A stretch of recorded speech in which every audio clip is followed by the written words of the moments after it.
Hi friends, welcome back to my channel Manga Venkat vlogs అండి. ఏంటనుకుంటున్నారా? దబ్బకాయ పొక్కించిన పచ్చడి అండి. చాలా పాతకాలపుది.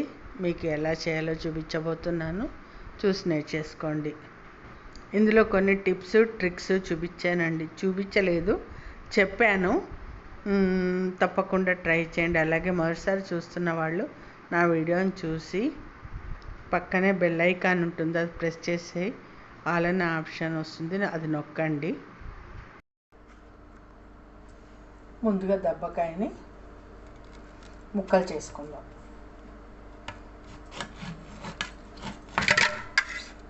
ఇలా నిలువుగా కోసుకోవాలి. మీకు ఇదివరకు కూడా చూపించాను కదా.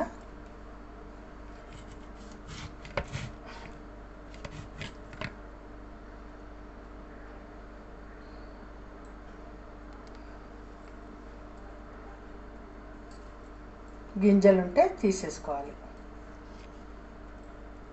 ఊరగాయకి అయితే పర్వాలేదు, కానీ దీనికి తీసేసుకోవాలి గింజలు. మనం తినే ముక్కల్ని బట్టి సైజు చూసుకుని ముక్కలు చేసుకోవాలి. చూసారు కదా, ఇది ఉడికితే ఇంకా చిన్నగా అవుతాయి.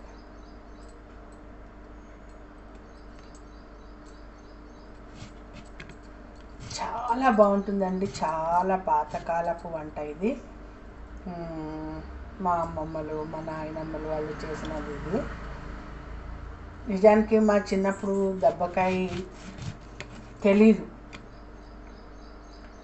హైదరాబాదు వచ్చిన తర్వాతనే తెలిసింది. అది కూడా ఈ మధ్య తెలిసింది. సెకండ్ థింగ్ ఏంటంటే, మా ఇంట్లో కాయడం మూలంగా ఇంకా బాగా తెలిసింది. చిన్నప్పుడు అసలు తెలియదండి. ఎప్పుడో చిన్నప్పుడు తిన్నా గుర్తు. అయితే మా అమ్మమ్మ వాళ్ళు మా అమ్మమ్మ గారు వాళ్ళు చేసేవాళ్ళు కాబట్టి తిన్నాం. కాబట్టి కొన్ని చూసారా, మనకి అలా గుర్తుండిపోతాయి కొన్ని వంటలు. అమ్మమ్మ నాయనమ్మలు చేసిన వంటలు కొన్ని అలా గుర్తుండిపోతాయి. వాటిని మనం ఇప్పుడు అన్నీ బయటకి తీస్తున్నాం అన్నమాట. ఎస్పెషల్లీ నేనైతే మా అమ్మగారి ద్వారా ఇవన్నీ నేర్చుకుని, ఇప్పుడు ఓల్డ్ ఈజ్ గోల్డ్ అని బట్టల విషయమే కాదండి, ప్రతిదీ కూడా అన్నీ మళ్ళీ పాతవన్నీ చేస్తున్నారు. అలాగే ఈ జనరేషన్ వాళ్ళు కూడా ఇష్టపడుతున్నారు. ఫస్ట్ ఆఫ్ ఆల్ ఏంటంటే, వాళ్ళు యాక్సెప్ట్ చేస్తున్నారు మన పాత వాళ్ళ రుచులు, అభిప్రాయాలు అవి కూడా కొంతమంది యాక్సెప్ట్ చేస్తున్నారు. అది సంతోషించదగ్గ విషయం అన్నమాట. అందువల్ల ఇలాంటివి మనము పాతవి ఎంత వీలైతే అంత బయటకి తీసుకొస్తూ ఉంటేనే బాగుంటుందని అనిపిస్తుంది నాకు. అందుకే నేను చేసి చూపిస్తున్నాను. రుచి బాగుంటేనే కదండి చేస్తారు, లేకపోతే చెయ్యం కదా. అద్భుతమైన రుచిగా ఉంటుంది ఇది.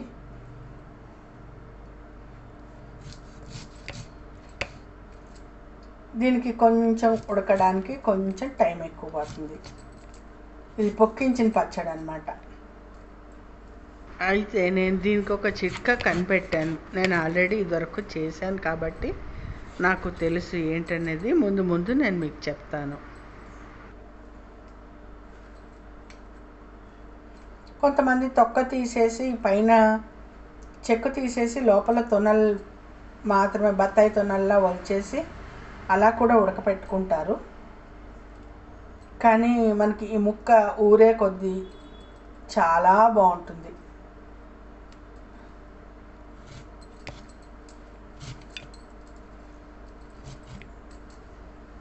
అసలు చేసిన వెంటనే కూడా తినేయచ్చండి.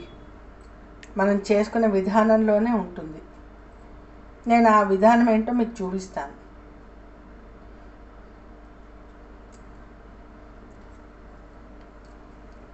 లైట్గా చేదుగా ఉంటుంది చేసిన వెంటనే. ఆ చేదు విరగాలంటే నేను ఒక టిప్ చెప్తాను. అంటే నేను చేసి చూశాను, ఇలాగా చేసి చూసి బాగుంది అని అనిపించి నేను మీకు చెప్తున్నాను. మీరు కూడా అలా ట్రై చేయండి. ఓకేనా ఫ్రెండ్స్? ఇలా ముక్కలు తరిగేసుకున్నాను. సాధ్యమైనంత వరకు చిన్న ముక్కలుగా తరుక్కుంటే బాగుంటుంది.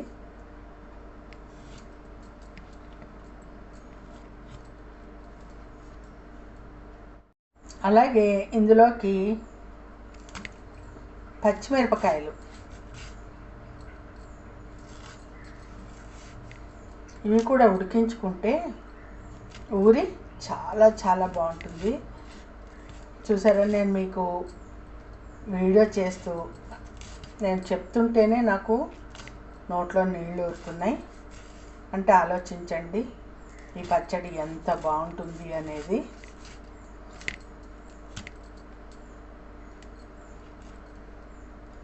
మనకి కావాల్సినన్ని ముక్కలు వేసుకోవచ్చు.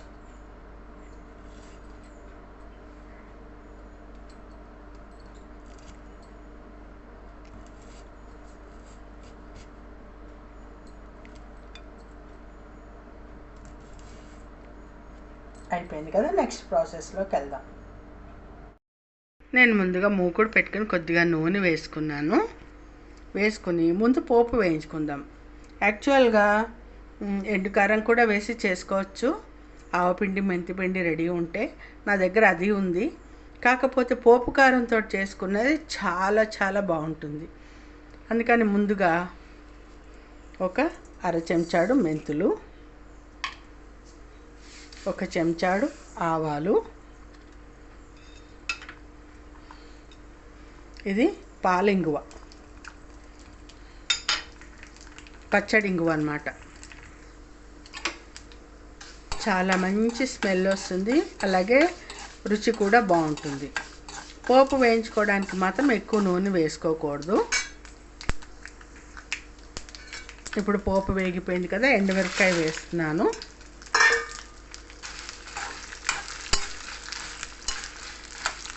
ప్లీజ్ ఫ్రెండ్స్, నేను ఎంతో కష్టపడి వీడియోలు, ఎవ్వరి సపోర్ట్ లేకపోయినా నేనే చేసుకుని నేనే చేస్తున్నాను. నన్ను లైక్ చేసి ఎంకరేజ్ చేయండి ఫ్రెండ్స్. వ్యూస్ వస్తున్నాయి కానీ సబ్స్క్రైబర్స్ పెరగట్లేదు. అలాగే నాకు ఎంకరేజ్మెంట్ లేదు, లైక్స్ లేవు ఫ్రెండ్స్. చూసే వాళ్ళందరూ కూడా లైక్ చేయొచ్చు కదా. తప్పకుండా లైక్ చేస్తారని అనుకుంటున్నాను. ఇప్పుడు దీనిని ఒక పళ్ళెంలోకి తీసేసుకుందాం.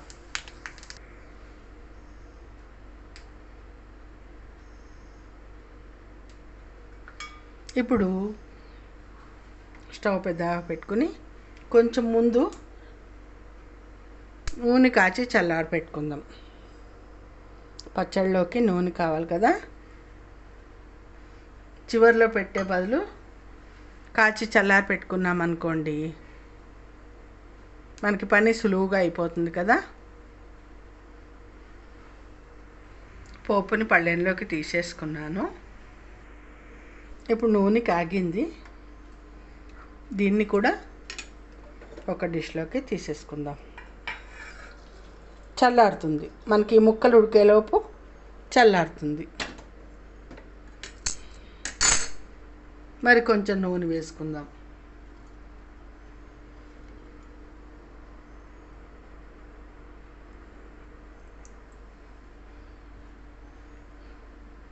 చూసారా, ఆల్మోస్ట్ పావు కేజీ నూనె, ఈ గిన్నె నూనె పట్టింది.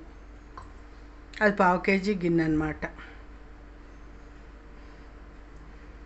ఇప్పుడు ఇందులో ఆవాలు, మరి కొంచెం ఇంగువ వేసుకుందాం. ఇది పొడి ఇంగువ అండి. మీకు తెలిసిందే, పచ్చళ్ళలో ఇంగువ ఎంత ఎక్కువ ఉంటే అంత రుచి బాగుంటుంది.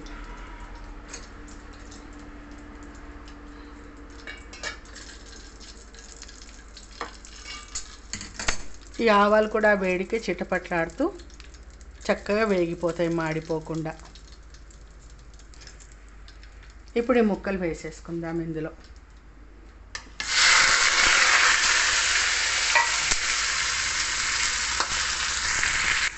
ఇలా ముక్కలు వేసేసి కలుపుకున్నాను. మగ్గనిద్దాం. కొంచెం సేపు మగ్గిన తర్వాత నీళ్లు పోసి ఉడికించుకుందాం. ఇప్పుడు ఎంతవరకు మగ్గిందో చూద్దాం ఒకసారి.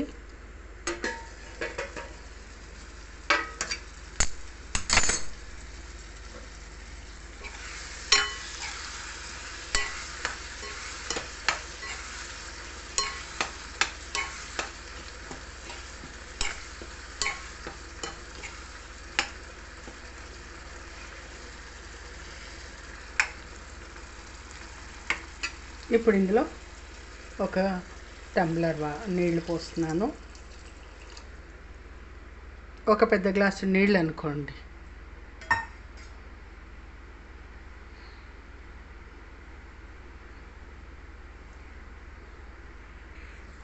ఇందులో ఇప్పుడు పసుపు వేసేద్దాం.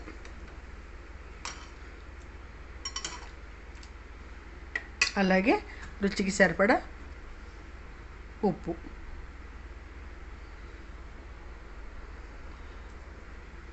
కొంచెం ఎక్కువే పడుతుంది ఫ్రెండ్స్. ఇందులో కలిపేసి మగ్గనిద్దాం.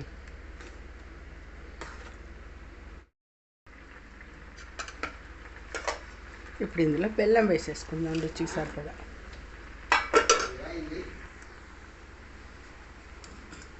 ఇప్పుడు మనం కొట్టుకున్న ఈ కారాన్ని కూడా వేసేసుకుందాం.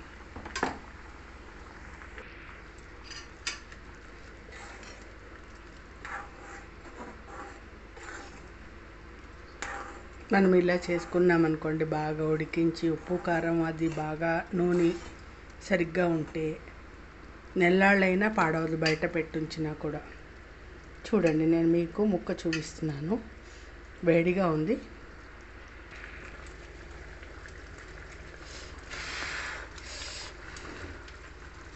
చూసారా, మెత్తగా ఉడికిపోయింది. నేను మీకు ఇక్కడ ఒక సీక్రెట్ చెప్పాలి ఫ్రెండ్స్.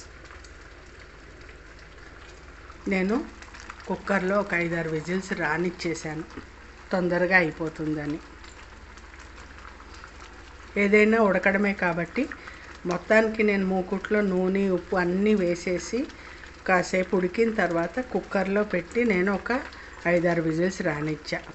తీసి మళ్ళీ మూకుట్లో వేసి దగ్గర పండిస్తున్నాను. దీనివల్ల ఉప్పు కారం అంతా కూడా బాగా పట్టేస్తుంది. ఏంటంటే మనకి టైం సేవ్ అవుతుంది. అది ఫ్రెండ్స్, ఇలా చేసినా కూడా ఏమీ పాడవదు. నేను చాలాసార్లు చేశాను. అర్థమైందా? అంతేకాకుండా నేను మీకు ఇంకొకటి టిప్ కూడా చెప్తా అన్నాను కదా. ఒకవేళ మీకు కాయ ఎక్కువ అవుతుంది పచ్చడి అంటే, చిన్న ముక్కని రసం తీసుకోండి. ఇలాగా రసం తీసుకుంటే ఇది చల్లారిన తర్వాత ఇది అందులో పోసుకుంటే మనకి పులుపు ఎగ్జాక్ట్లీ సరిపోతుంది. ఇదొక టిప్ అన్నమాట. లేకపోయినా పర్వాలేదు, నా దగ్గర ఉంది ఇంకో ఎక్స్ట్రా చిన్న కాయ, ముళ్ళు గుచ్చుకుని ఇదవుతుంటే చిన్న కాయ రసం తీసాను అన్నమాట. మీ ముందరే మొత్తం పెద్ద కాయ అంతా తరిగేసాను కదా, చిన్న కాయ ఉంటే అది రసం తీసాను. ఇది పులుపు దీనికి సరిపోతుంది అన్నమాట. మనం అలా చేస్తే మామూలుగా కూడా సరిపోతుంది. ఒకవేళ పులుపు ఎక్కువ తినాలి అనుకునే వాళ్ళు కొంచెం ఇలా చేసుకుంటే మరి బెటర్. అక్కర్లేదు అసలు, మామూలుగా అయితే అక్కర్లేదు. నా దగ్గర ఉంది కాబట్టి వేశాను. దీని పులుపే సరిపోతుంది మనకి. నేను వేడివేడిగానే ఉంది, ఇంకా ఉడుకుతోంది. చూసారా, పూర్తిగా ఉడకలేదు. మా వారికి అన్నంలో వేస్తున్నాను. దగ్గర పడుతుంది ఫ్రెండ్స్. ఇది దగ్గర పడి మనకి పచ్చడి ఎలా ఉంటుందో అలా అయిపోతుంది. చల్లరే కొద్దీ బెల్లం వేసాం కాబట్టి ఇంకా దగ్గర పడి పాకంలా తయారవుతుంది. మా వారికి వేస్తున్నాను. వేడి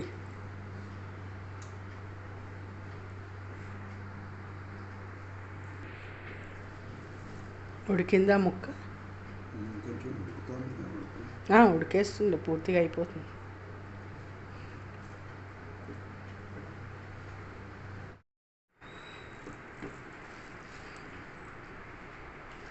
టేస్ట్ చూసి చెప్పండి ఎలా ఉందో.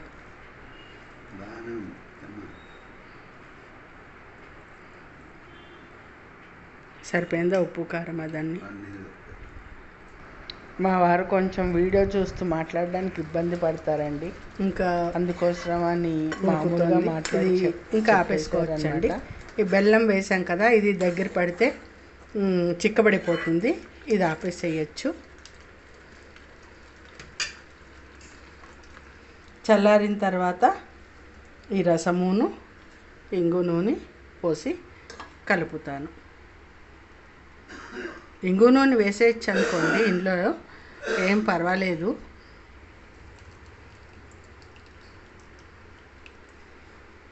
ఈ రసమే తర్వాత వేసుకోవాలి. నేను ఇలా డిష్లోకి తీసేసుకున్నానండి, తొందరగా చల్లారుతుందని. చల్లారాక ఈ రసం కలుపుతాను.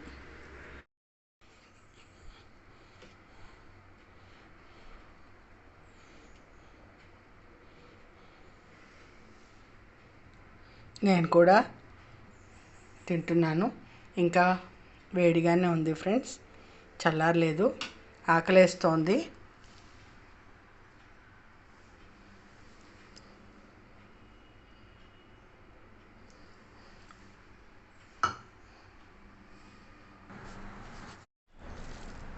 అసలు మామూలుగా ఉండదండి.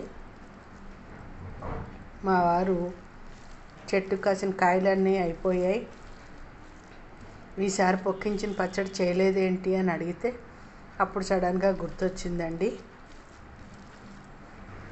ఎలాగూ నేను ఈ పచ్చడి వీడియో తీయలేదు కదా, పొక్కించిన పచ్చడి చేసిన వీడియో లేదు బెల్లం రౌడీ మన ఛానల్లో. నేను చేసుకుంటూ వెళ్ళిపోతాను, కానీ కొన్ని గుర్తుండవండి, అందుకని చేశాను అన్నమాట.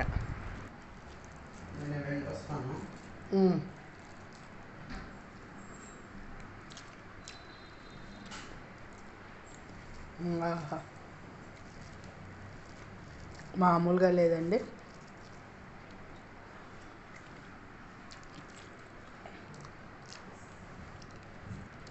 చాలా అద్భుతంగా ఉంది.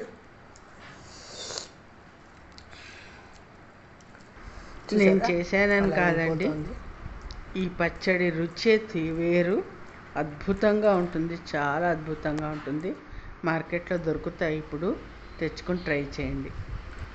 చూశారు కదా, చాలా చిన్న కాయ అండి, ముళ్ళు గుచ్చుకుని పాడైపోతుంటే ఆ ముక్క తీసేసి ఆ చిన్న సగం ముక్క రసం తీసాను, కలిపాను అన్నమాట. ఇందులోను అద్భుతమైన రుచితోటి దబ్బకాయ పొక్కించిన పచ్చడి మీ ముందర ఉంది రెడీగా. తప్పకుండా ట్రై చేయండి తెచ్చుకుని. నచ్చినట్టయితే ఈ వీడియో లైక్ చేయండి, షేర్ చేయండి, సబ్స్క్రైబ్ చేయండి ఫ్రెండ్స్. ఓకేనా? Thank you.